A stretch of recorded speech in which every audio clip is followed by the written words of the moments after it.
I used to think that once love fades, it never comes back. That people move on.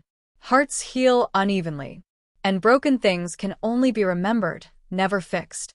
But that was before the night I saw her again. After months of silence, anger, and the kind of quiet heartbreak that makes every second feel heavy. Her name was Claire. She wasn't just my girlfriend. She was the rhythm of my life, for almost 5 years. We met in college, two stressed-out students pretending to have everything figured out. Our love wasn't fireworks. It was late-night coffee, shared playlists, quiet glances across crowded rooms that said, "You're home." Somewhere along the way, though, that closeness faded. It started small, missed calls, short texts, canceled plans. Then came the fights, arguments that began with nothing and ended with silence. I still remember the last thing she said before leaving my apartment. "I can't do this anymore, Ryan. You make me feel like I'm disappearing." I wanted to run after her, to explain it wasn't her I was tired of, it was myself. The version of me that constantly failed. The version I feared she'd see as less than she deserved. But pride is cruel. I just nodded as she walked away. 3 months passed. No calls. No texts. Just the echo of her laughter in my mind. The one sound I couldn't drown out, no matter how loud I played the music. Every day I told myself she'd moved on. Maybe she had. Maybe that was supposed to hurt less than it did. Then came the night of our mutual friend's engagement party. I almost didn't go. I knew she'd be there. I'd heard she was helping with the decorations. But something in me wanted to face it, to prove I could see her and not break. The moment I entered, I felt her before I saw her. Shared history has a way of lingering, like a song you once loved. She stood across the room in a pale blue dress, hair tied back the way she used to when painting. She laughed at something someone said, and it felt like sunlight through glass. Beautiful, fragile, untouchable. I told myself to stay calm, to nod politely if our eyes met, to act like a man who had moved on. But then she turned. Our eyes met, and everything else disappeared. The chatter, the music, the crowd, all blurred into nothing. It wasn't like in movies where time slows. It was worse. Everything stopped. For a moment, I saw every version of us in her gaze. The nights we stayed up till sunrise, the fights, the apologies, the love we buried under pride. She didn't smile. Neither did I. We just stared, suspended between the past and something that felt dangerously like hope. Later, I found myself on the patio, pretending to check messages that weren't there. The cool night air helped me breathe again. Then I heard her voice. "Ryan," she said softly. I turned. She stood a few feet away, hands clasped, a trace of nervousness in her eyes. "Hey," I said. "Didn't think you'd come." I almost didn't. Silence stretched between us, not awkward, just heavy with everything unsaid. Finally, she sighed. "You look tired."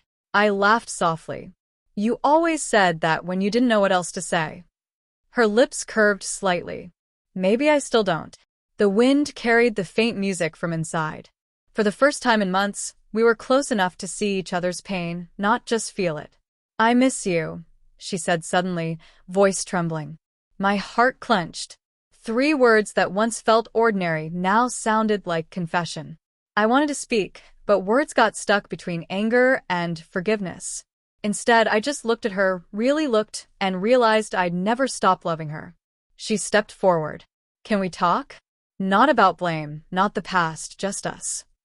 I'd rehearsed what to say for months, but in that moment, every line vanished.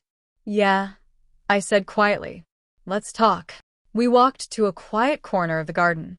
String lights glowed above, their soft yellow warmth making the night feel gentler. Claire wrapped her arms around herself. I kept my hands in my pockets, unsure whether to bridge the distance or protect it. For a while, neither of us spoke. Then she said, "I used to wait for your calls. Even after we broke up, I'd stare at my phone, hoping you'd remember anything." Her voice cracked. I looked away. "I did remember," I said. "I just didn't think I deserved it anymore," she frowned. "Deserve?" I said. "I hurt you, Claire." Not by what I did, but by what I didn't do. I stopped showing up. I thought pulling back would make it easier for you, so you wouldn't expect too much from me. She whispered, "You made me feel invisible." That word hit harder than I expected. Invisible. That's exactly how I felt in those final weeks too. Two ghosts living side by side, unable to reach each other. She took a deep breath. "I thought I hated you for that. But I realized I was just scared love wasn't enough."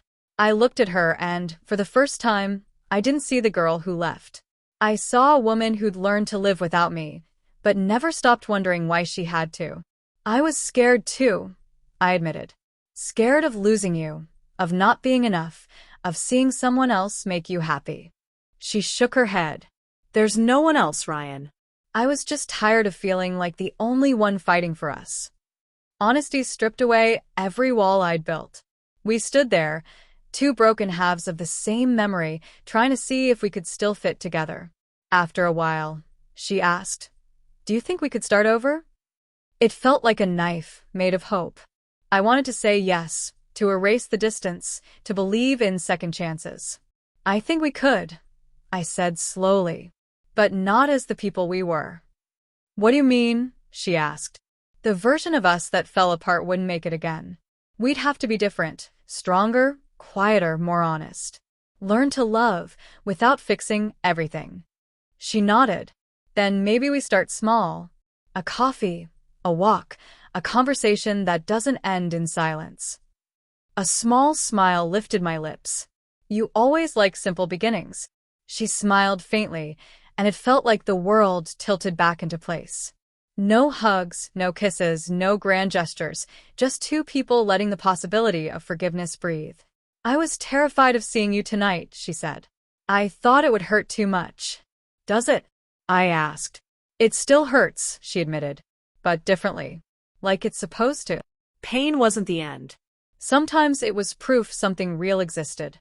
As guests left, she reached for her purse and looked back. "Walk me to my car?" "Always," I said.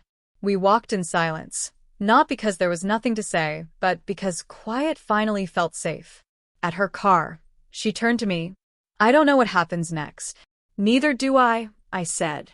"But maybe that's okay. This time, we don't rush it." She smiled, small, genuine, hopeful. "Good night, Ryan." "Good night, Claire."